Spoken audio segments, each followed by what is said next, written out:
Radhe Radhe students. आज हम exercise 1.2 start करेंगे। पहला क्वेश्चन है इसमें, ऐसा पूर्णांक युग्म लिखिए जिसका पूर्णांक युग्म बताना है हमें।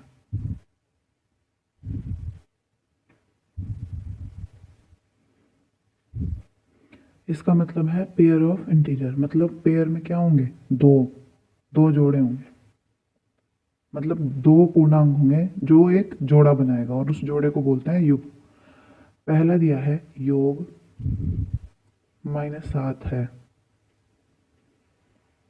हमें ऐसे दो पूर्णांक बताने हैं जिनका योग -7 आए, यानी a plus b is equal -7। अब ये -7 कैसे आ सकता है? कई तरीके से आ सकता है, कई युग्म हो सकते हैं इसके। जैसे अगर पहला ले लें हम -3 और -3 में जोड़ दें -4, तो देखिए -3 तो -3 रहेगा, प्लस माइनस माइनस और 4, और ये दोनों जुड़ जाएंगे -7। एक पेयर तो ये हो सकता है -3 और -4। एक हो सकता है अगर हम सपोज करो 10 ले लें, पॉजिटिव, एक पॉजिटिव ले लें और उसमें जोड़ें एक नेगेटिव -17। जोड़ रहे हैं ना, क्योंकि योग करना है यहाँ पे। तो 10 प्लस माइनस माइनस 17, अब इसमें से सब्ट्रैक्ट हो जाएगा -7। तो एक पेयर हो गया 10 एंड -17। अब बी देखिए, इसका बी पार्ट है जिसका अंतर -10 है। अंतर का मतलब क्या है? डिफरेंस। यानी अब हम जो भी दो पूर्णांक लेंगे उनके बीच में क्या आना चाहिए? Minus. a minus B is equals to -10। अब ये -10 कैसे आएगा? हम पहला नंबर कोई माइनस में ले लीजिए। जैसे कि अगर मैं ले रही हूँ -20, ठीक है, माइनस। अब मुझे सेकंड भी किस में लेना पड़ेगा? माइनस में। अच्छा, क्यों लेना पड़ेगा? क्योंकि देखिए माइनस माइनस हो जाएगा प्लस, ये इसमें से सब्ट्रैक्ट हो जाएगा। तो -20 माइनस माइनस प्लस का 10, हम सब्ट्रैक्ट करेंगे तो आ जाएगा -10, है ना। तो इसका पेयर हो जाएगा -20 एंड -10।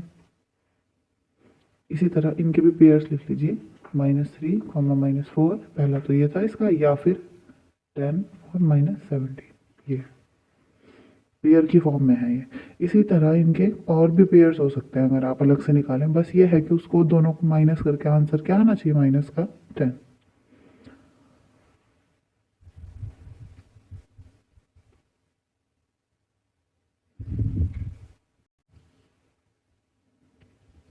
अब देखते हैं इसका सी पार्ट। इसमें दिया है कि योग 0 है,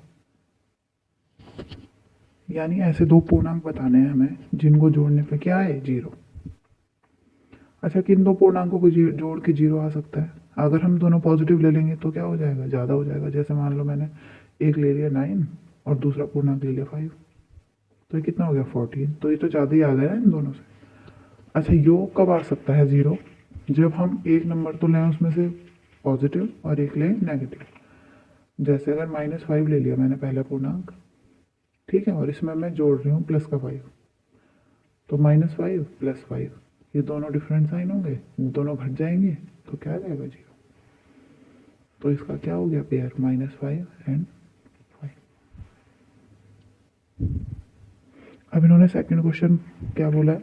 सेकंड क्वेश्चन देखते हैं। एक ऐसा ऋणात्मक पूर्णांक युग्म लिखिए जिसका अंतर 8 है। क्या लिखना है हमें? ऋणात्मक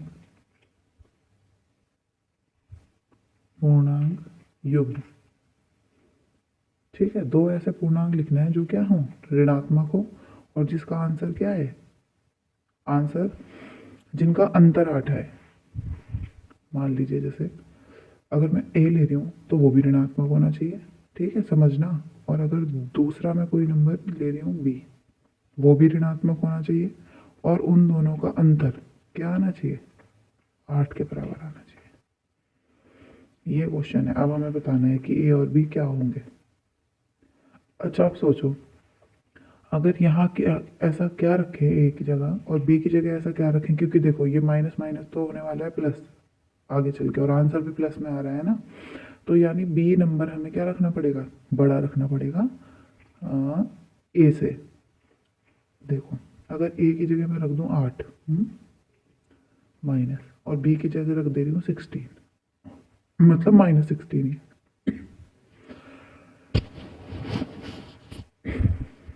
तो -8 माइनस माइनस +16। अब ये क्योंकि डिफरेंट साइन हो गए, इसमें से ये घट जाएगा तो क्या आ जाएगा, प्लस का 8, और यही आना चाहिए था। तो ऋणात्मक युग्म कौन से हो गए वो, एक तो -8 और एक -16। ठीक है बच्चों। अब अगला देखो, इसका बी पार्ट, ये इसका ए पार्ट था। बी पार्ट में उन्होंने बोला है एक ऋणात्मक पूर्णांक और एक धनात्मक पूर्णांक लिखिए जिनका योग -5 है। एक तो हमें पॉजिटिव नंबर लिखना है, ठीक है। स्टार्टिंग करनी है नेगेटिव से, एक नेगेटिव नंबर, एक लिखना है पॉजिटिव नंबर, और उनका योग क्या होना चाहिए, योग का मतलब प्लस क्या होना चाहिए, -5 होना चाहिए। अब हमें ये दोनों नंबर चाहिए कि क्या होंगे। अच्छा आंसर -5 आ रहा है, इसका मतलब ये प्लस प्लस तो प्लस ही रहने वाला है, तो इसे आप क्या ले सकते हैं, थोड़ा बड़ा ले सकते हैं, जैसे माइनस का यहाँ पे 15 ले लेंगे हम, और प्लस यहाँ पे प्लस का ले लो आप 10। ठीक है, तो जब हम इसमें से इसको सब्ट्रैक्ट करेंगे आ जाएगा -5, तो इसका युग्म क्या हो गया, -15 एंड 10, जिसमें से -15 तो नेगेटिव है और ये क्या है, पॉजिटिव।